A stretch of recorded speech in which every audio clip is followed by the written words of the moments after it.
in Brazil.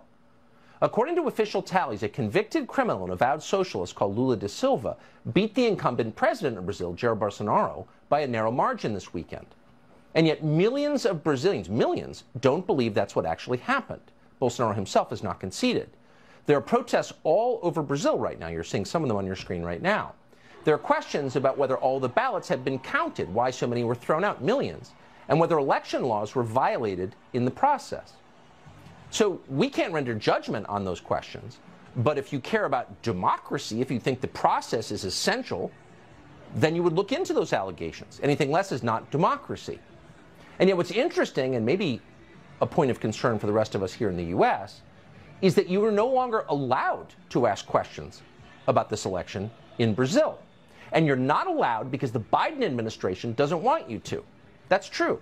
YouTube, which has functioned for the last 2 years as an arm of the Biden administration, has announced it is censoring any posts in Brazil that question the election results. Brazil's courts have also rejected any inquiry into the election. In fact, a Supreme Court judge in Brazil has also ordered social media companies to remove any social media post that questions the outcome. Overwhelming censorship in a, quote, democracy, preventing people from asking questions about how the, quote, democracy functions. So why should you care about this? Brazil, it's a long way away. Well, 2 reasons. The first is that the result of this election will determine the extent of China's influence in the Western Hemisphere. If Bolsonaro is determined the loser, and da Silva does become the president of Brazil, that means that left-wing governments loyal to China outside of our sphere of influence will control all of South America.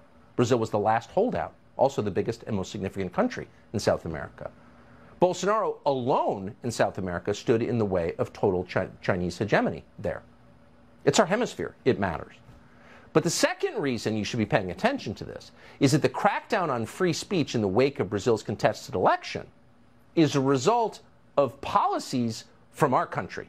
The Biden administration has been interfering in the elections in Brazil. Quai, seu app de vídeos curtos.